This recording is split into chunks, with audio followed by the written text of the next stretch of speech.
Reunião extra, 15 de junho de 1974.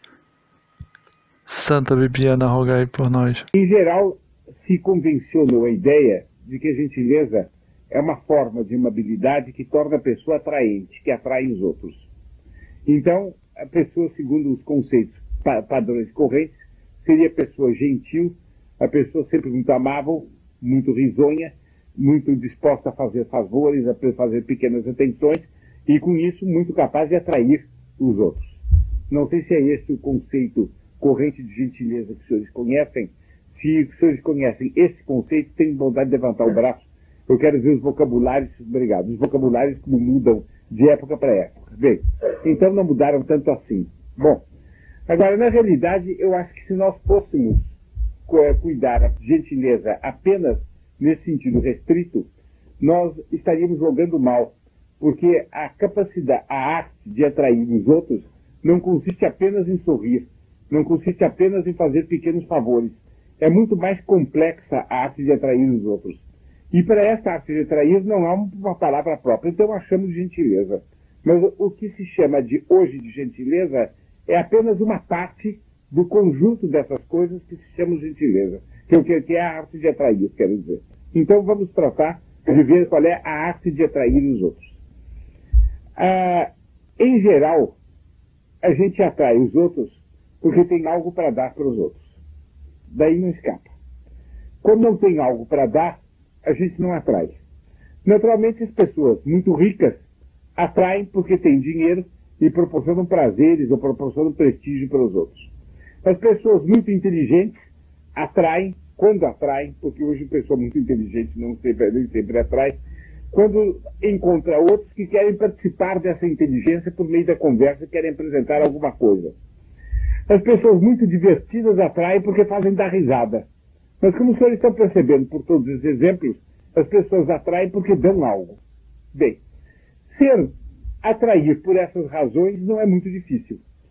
Uma vez que a pessoa tenha dinheiro, encontrar quem gaste com ela é a coisa mais fácil que pode haver no mundo.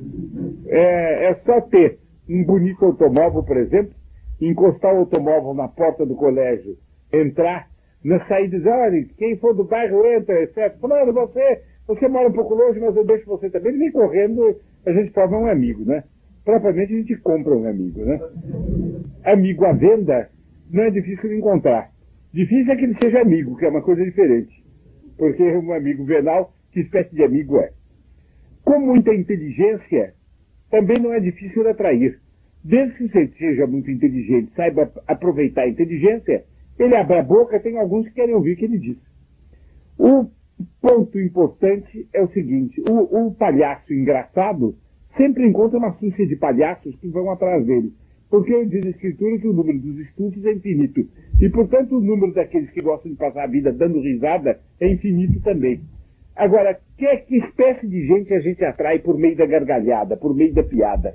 A pessoa que não tem como recurso, senão uma inteligência, uma educação, uma capacidade comuns, um pouco maiores do que o comum, um pouco menores do que o comum. Os senhores sabem que o comum envolve graus diferentes e que, entretanto, sabe atrair os outros. Como é que isso se faz? A gente deve, ao mesmo tempo, dar a ideia, mas deve ser uma verdade, não deve ser um bluff, uma tapeação que a gente faz para os outros. Mas a gente deve dar, ao mesmo tempo, aos outros algumas impressões. A primeira impressão é de que a pessoa se preza a si própria. O que é a pessoa prezar-se a si própria? Não é a pessoa ser mega, não é a pessoa querer ser mais do que é, imaginar mais do que é. Mas quando a pessoa é alguma coisa, saber que é aquilo que é. E no modo de se apresentar, de tratar os outros sentirem que a pessoa, quando trata, sente aquilo que é. Quer dizer, tem consciência daquilo que é. O que é que um dos senhores pode sentir que é?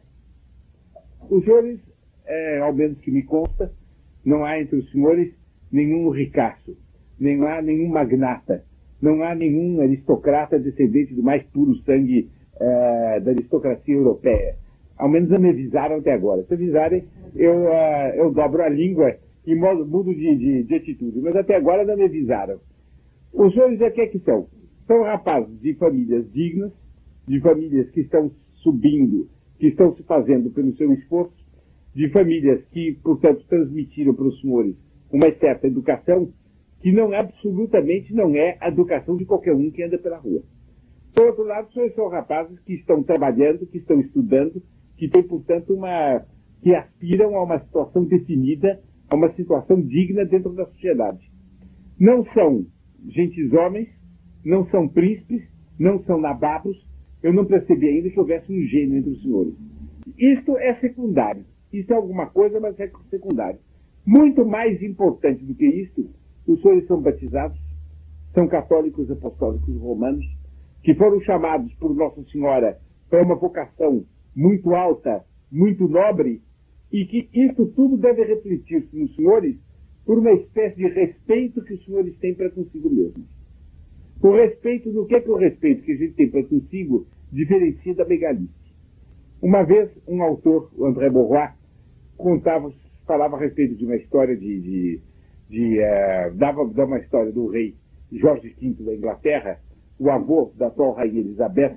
Ele foi rei no tempo do Hitler, em que o Hitler governava a Alemanha.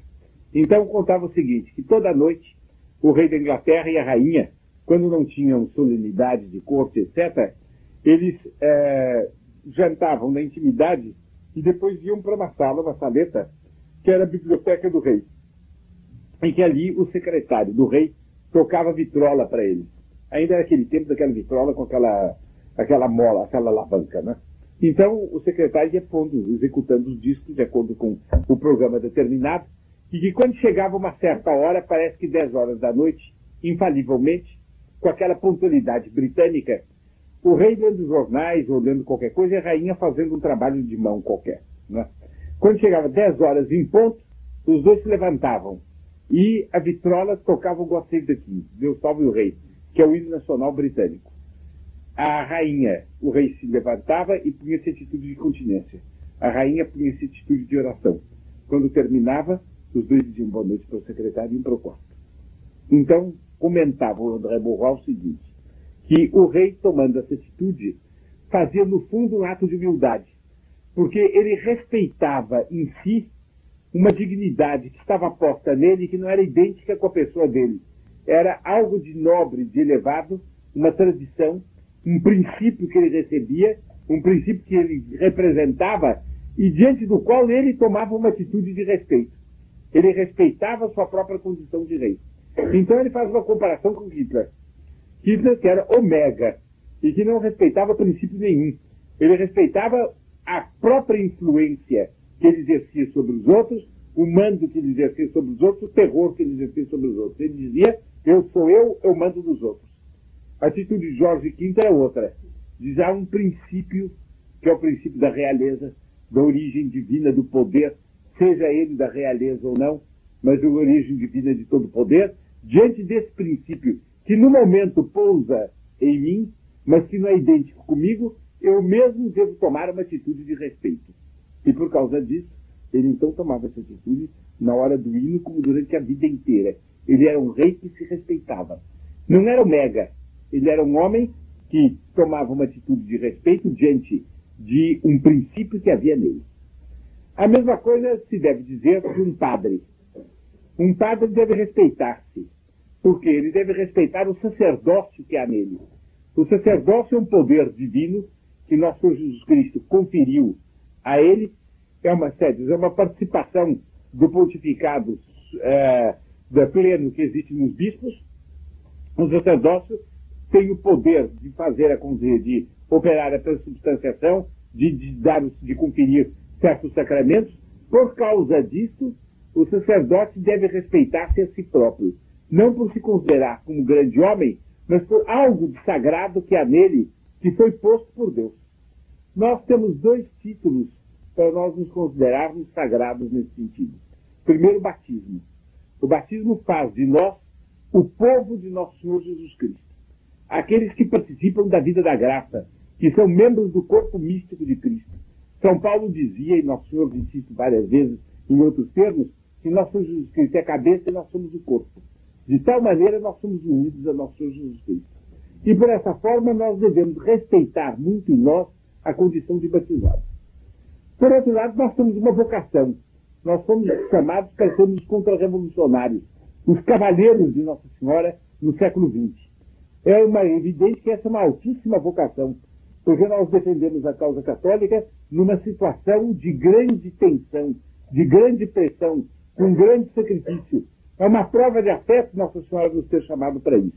Então nós devemos ter isso o dia inteiro em vista e respeitarmos a nós mesmos como o rei da Inglaterra se respeitava a si próprio, ou como um padre se respeita a si mesmo.